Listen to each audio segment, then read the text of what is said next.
Well, ladies, Yeah. let's get into it. Maybe we'll be cast, maybe we won't. You all shall see. Let's take a look at the lineup that the U.S. women's national team came out with against Colombia. Here you have Sonnet, but in the back we have Fallon Joyce holding it down, Trinity Rodman up top, Naomi Girma with the captain's armband, Avery Patterson, Lily Yohannes in the middle, Ali Sentnor up top once again, Emily Sonnet, Rose Lavelle, Sam Coffey, Alyssa Thompson, and Emily Fox.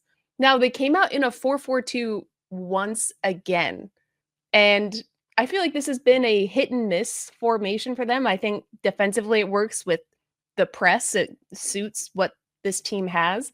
But Jordan, are you liking this 4-4-2? Is it enough to keep building on? I think especially in the attack is where the question comes from.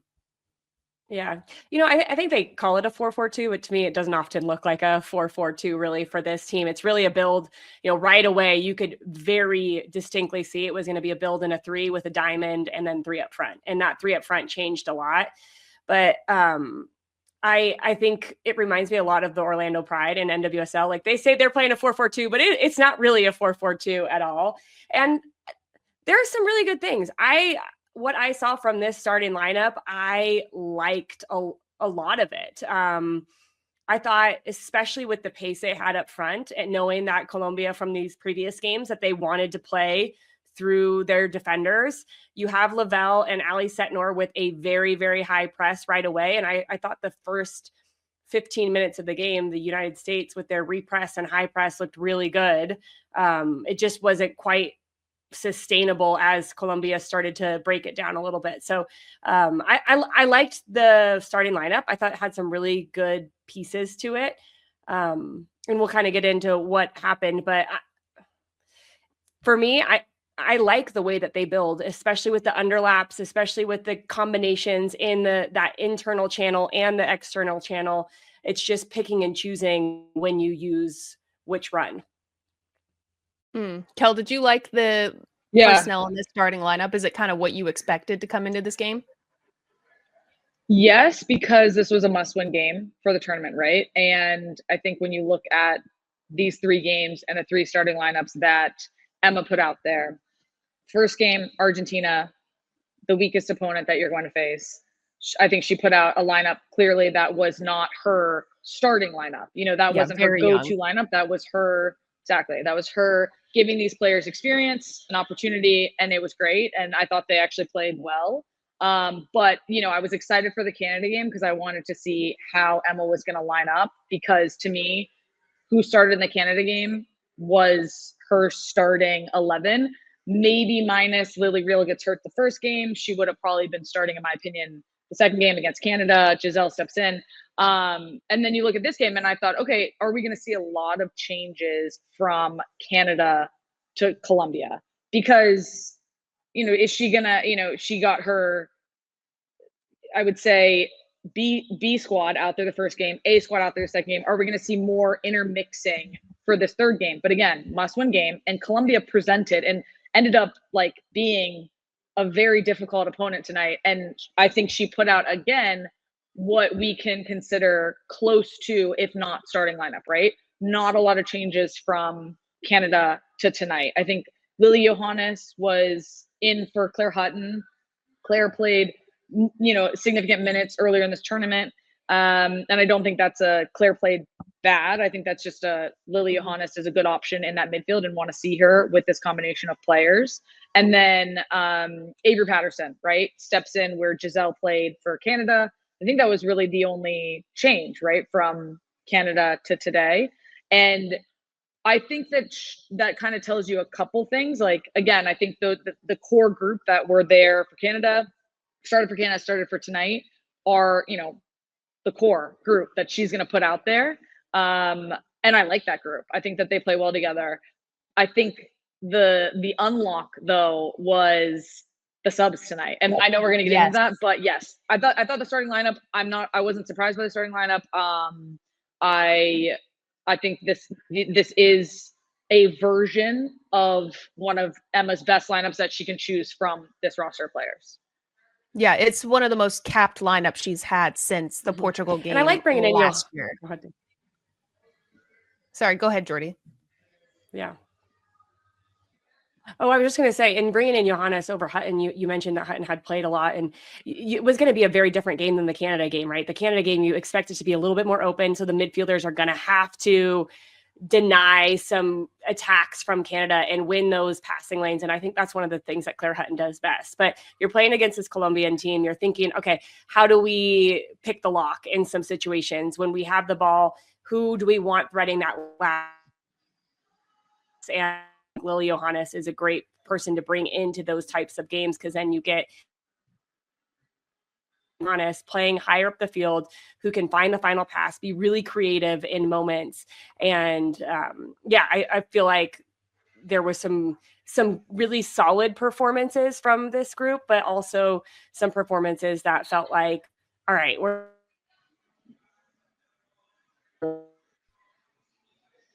Oh no, Jordan, your internet's.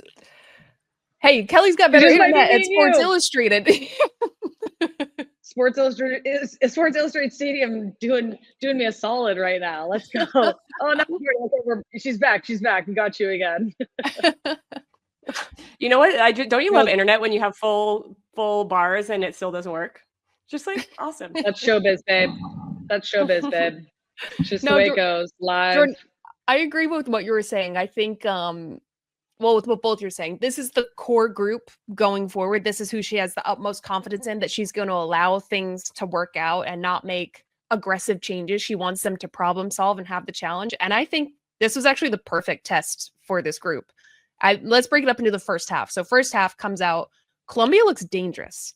They're good on transition. Linda Caicedo is dominant, breaking through tackles. I think something that Colombia did very well in the first half that the U.S. had to adjust was the physicality.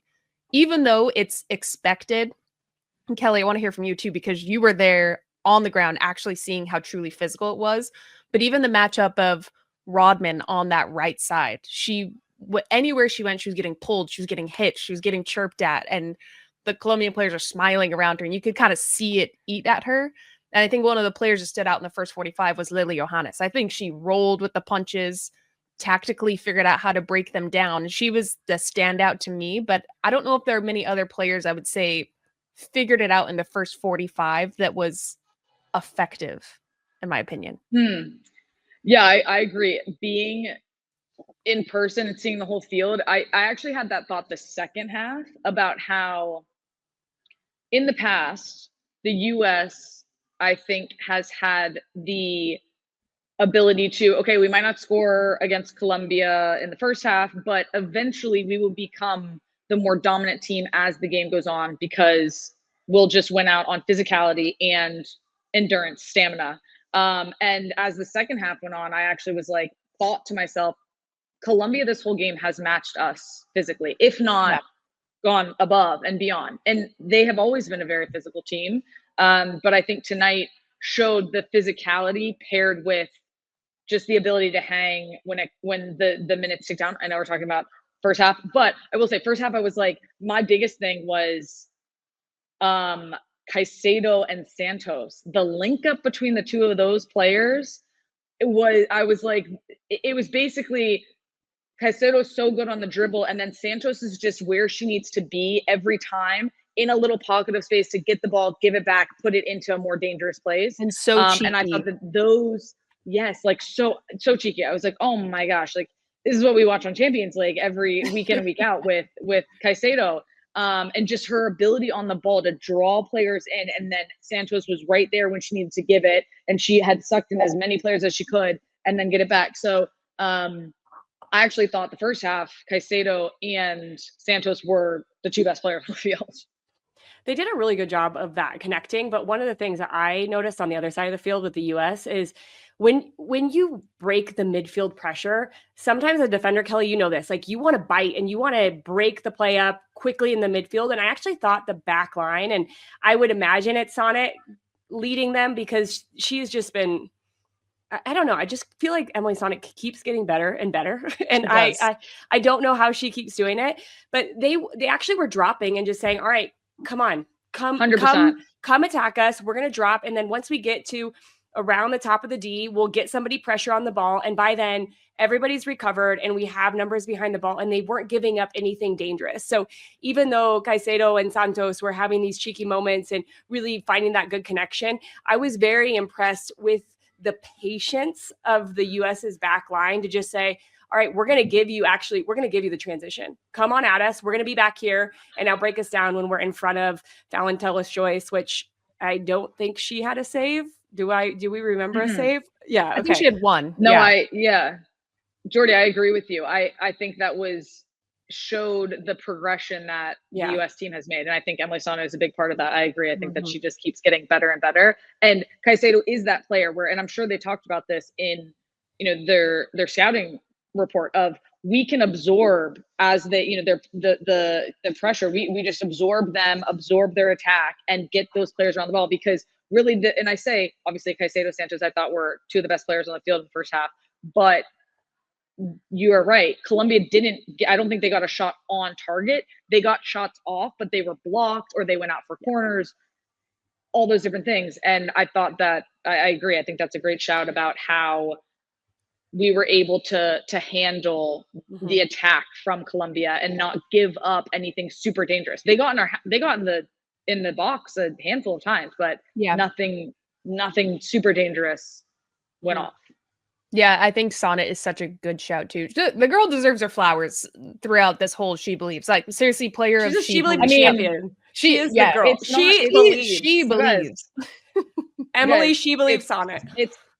No, they are changing She Believes to Sonnet Believes. Did you guys hear that? Perfect. It should be.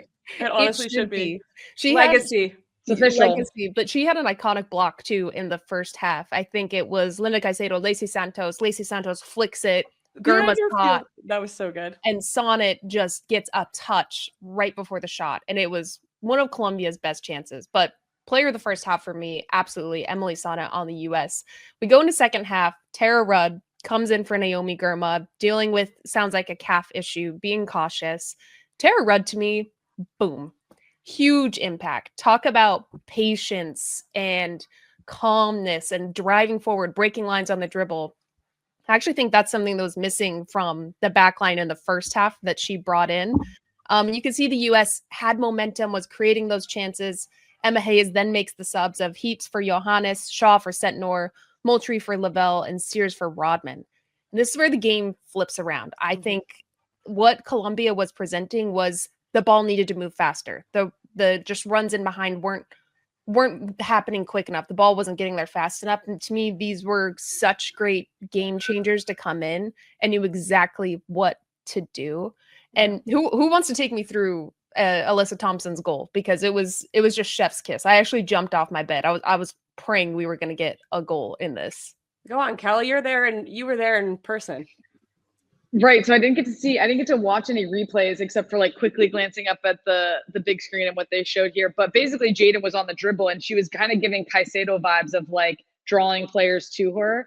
Olivia Moultrie made a run through into the box, which I actually thought her coming on provided that a bit of dynamic movement in the final third that the U.S. needed, because as the game went on, especially in the second half, we were in Colombia's half most of the game, and we needed just a bit more movement, right? Like we just needed it to move faster.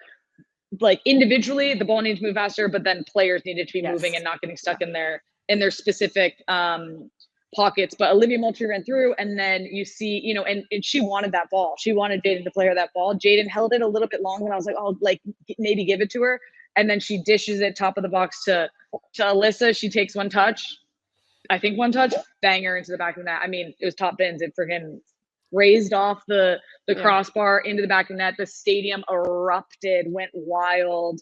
It was awesome. I'll just say it wasn't just all four. I think all four of the subs at that time contributed that. You mentioned Moultrie, but right behind her was Heaps. Right behind her was Sears. So all three of them press the back line, stretch out, really allow that space at the top of the box to open up. And then it's Shaw, the fourth of those subs, who ends up getting the assist. I love that. And the biggest difference in this game with this U.S. team from I would say the moments where you felt like they had something going for them to not is how fast they were moving the ball. Yes, the movement off the ball was so key.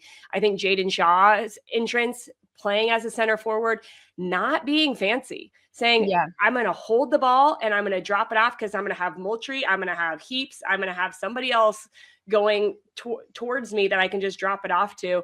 It really centered them and allowed the movement around Shaw to be a little bit more aggressive. And so I think, yes, all of the subs did a really good job, and it was their movement off the ball. But every good attack the U.S. had, it was in that same structure, the 3 build with the diamond and the 3 up front, but it was 2 touches, but it was quick. Pass, get it to the next person, get it to the next person. Because, Kelley, you know, and Dee, you know too, when you play these teams who are trying to sit in, you get lulled into playing at their speed. When the U.S. played at their own speed, it was, they could break them down. And that goal in particular was the United States playing at their own speed, saying, I don't care. We're going to find the space and we're going to create it.